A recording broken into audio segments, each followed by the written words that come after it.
Bonjour à tous et bienvenue dans un nouveau JT des Voironnais. Dépenses, recettes, investissements, fonctionnement. Vous l'aurez compris, c'est de budget dont il sera question cette semaine avec vous. Christophe Marcoux, bonjour. Bonjour. Vous êtes directeur général des services à la ville de Voiron. On va plus précisément parler du débat d'orientation budgétaire. Et on se retrouve, si vous le voulez bien, après les titres et l'actualité de la semaine. La ville de Voiron participe à l'organisation du grand débat national. Au programme 4 réunions publiques sur des thèmes différents. La première lundi dernier autour de la fiscalité et des dépenses publiques justement. Le pays Voironnais Futsal disputait le week-end dernier les 32e de finale de la Coupe nationale face à Montpellier. Une belle affiche pour les Voironnais, 2D2 qui se sont finalement, de R2 qui se sont finalement inclinés. Et puis dans l'agenda des sorties, une soirée rock gratuite avec la deuxième sélection du tremplin Tréma Trémix et une soirée plus classique à l'écoute du quatuor Ludwig et de la pianiste Dania Socarli au grand angle.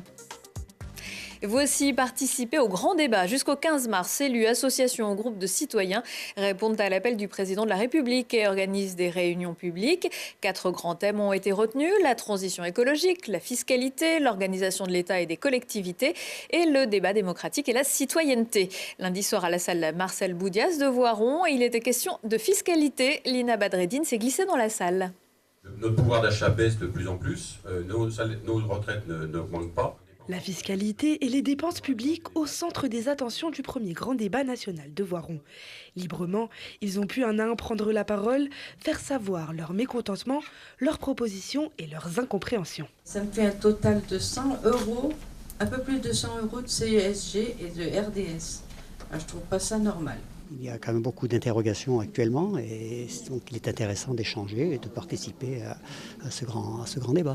C'est notre vie au quotidien qui est en jeu avec ce débat, donc il faut absolument qu'on puisse être informé, répondre, parce que sans cela on ne peut pas contester, quoi.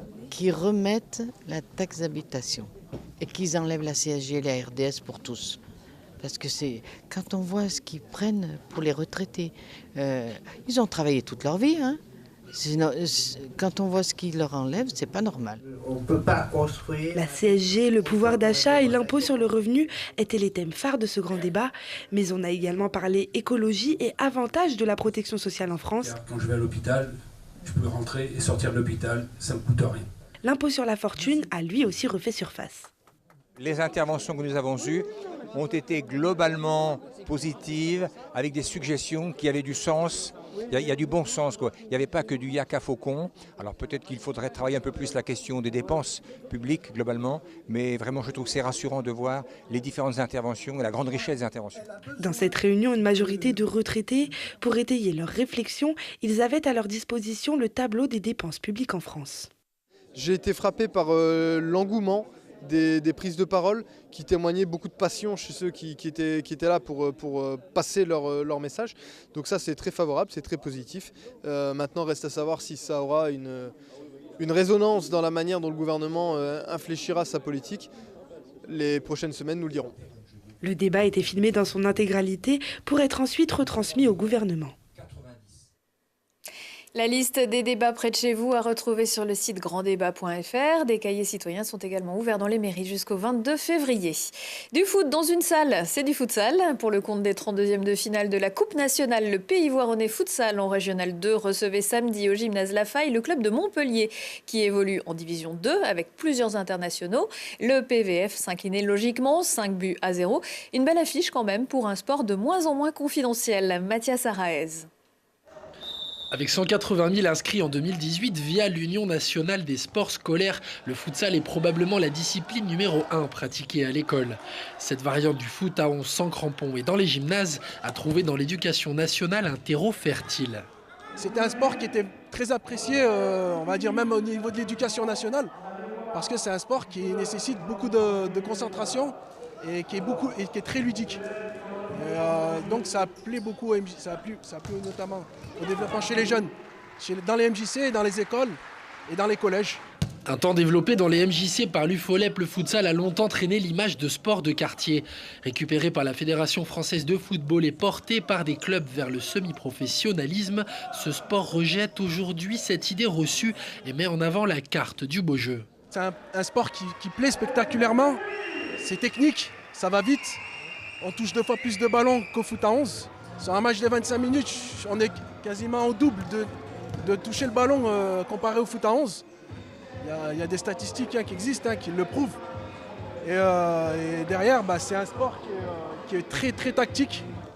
Si la France est en retard par rapport à ses voisins européens comme l'Espagne, le projet de voir grandir ce sport reste intact. La première qualification française pour une phase finale d'Euro l'an dernier a posé les premiers jalons d'une histoire qui ne fait que commencer. Et le pays voironnais futsal, après sa défaite face à Montpellier, poursuit sa saison au niveau régional avec un déplacement à Valence samedi 16 février. Dans le championnat de National 1 de basket, victoire du PVBC samedi dernier pour leur retour au gymnase Chotard après leur défaite contre Orthez. Les Voironnaises l'ont emporté face à Colomiers 87-65. La victoire était obligatoire pour se maintenir en tête du classement. À suivre un déplacement le 23 février à Annemasse. Et puis en rugby, le derby de Fédéral de dimanche au stade Géo-Martin entre Voiron et la Bièvre a tourné à l'avantage des Bièvrois. Les Castors l'ont emporté sur le score de 6-15. Prochain match pour Voiron le 17 février avec la réception de Nantua, concurrent direct aux phases finales.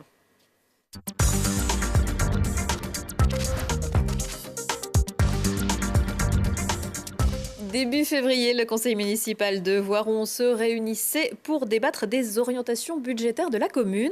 Pour faire le point sur cette question, Christophe Marcoux est à mes côtés. Je rappelle que vous êtes directeur général des services de la ville de Voiron. D'abord, est-ce que vous pouvez nous expliquer ce qu'est le débat d'orientation budgétaire, le DOB, pour les intimes? Oui, tout à fait. Alors le DOB est devenu le ROB. C'est le rapport d'orientation budgétaire, c'est la loi qui l'a modifié. Ça permet en fait aux élus de débattre des grandes tendances du budget. On ne vote pas ce ROB, on le débat. Voilà. Alors, le ROB, il est question évidemment d'imposition, de taux d'imposition. Est-ce que les taux vont changer pour cette année? Eh bien non, pour tout le mandat, M. Paula, le maire, avait dit qu'il ne changerait pas les taux. Et donc son équipe a annoncé qu'elle ne changerait pas les taux en 2019 à nouveau. C'est plutôt une bonne nouvelle.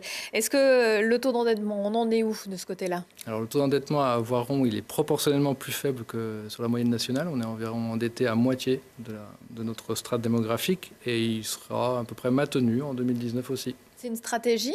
Oui, en fait, c'est une stratégie des élus. Pas d'augmentation des taux. On maintient la dette.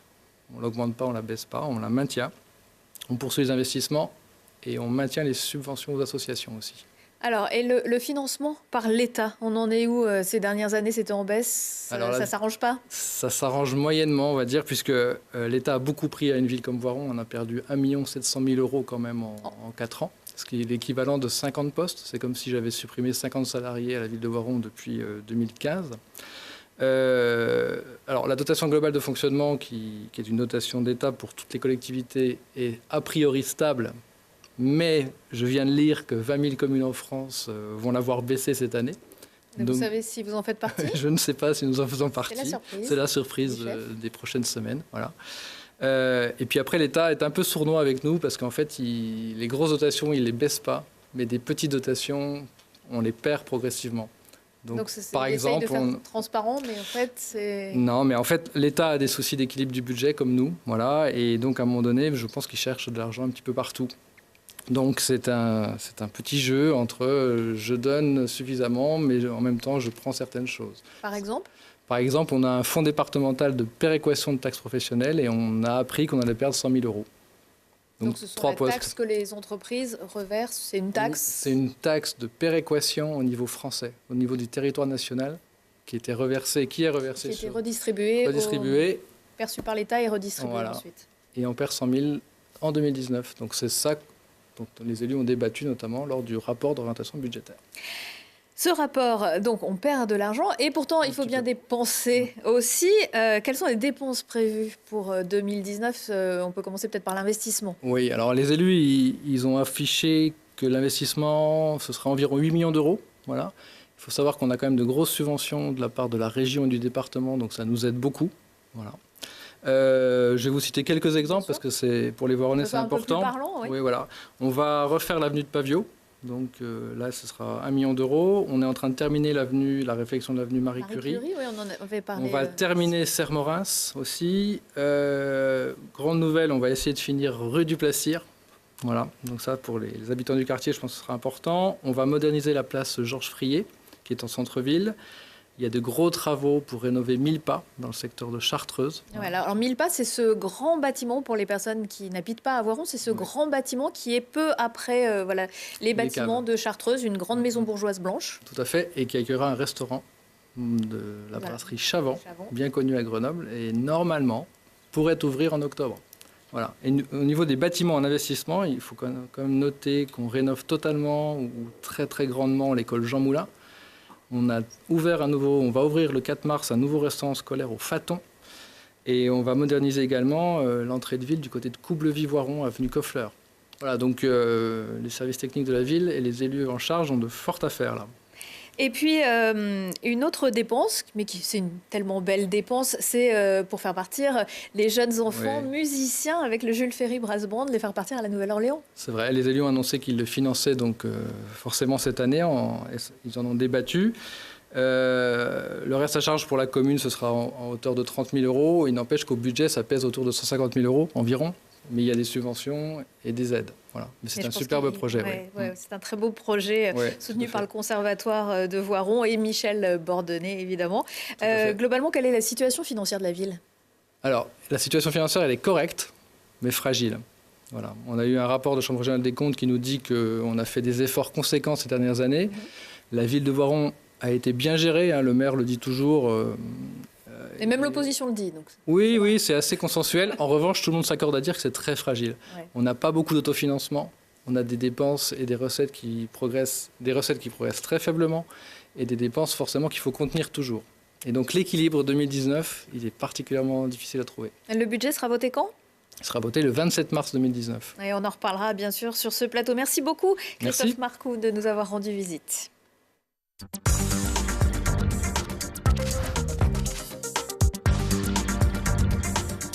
Le deuxième tremplin du dispositif Tréma Trémix pour les groupes du Voironnais Chartreuse, c'est vendredi 15 février à 19h30 à la salle des fêtes. Vous l'entendez, ambiance rock pour cette sélection puisqu'il s'agira de départager les groupes Blind Sons, Jax et Holophonics.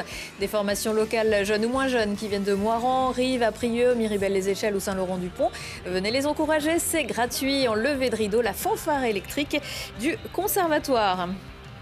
Autre lieu, autre ambiance, au Grand Angle, toujours le 15 février. Le quatuor Ludwig se produira en compagnie de la pianiste Dania Solcarlet. Chacun rayonne sur la scène internationale où ils reçoivent de nombreuses récompenses. Ils proposeront un programme représentatif d'une période très féconde en Europe avec le quatuor de Ravel, des pièces de Bartók et Enesco et le quintet de Dvorak. Et puis, si ce n'est pas trop tard, je vous rappelle que le concert de la semaine, c'est bien sûr Arthur H, jeudi 14 février à 20h au Grand Angle. L'occasion de découvrir son double album, ça fait des Amour Chien Fou, mise en scène par son frère Ken Higelin. Merci d'avoir suivi ce JT des Voironnais que vous retrouvez le mercredi à 18h45 et 20h45. Je vous souhaite à tous une excellente semaine.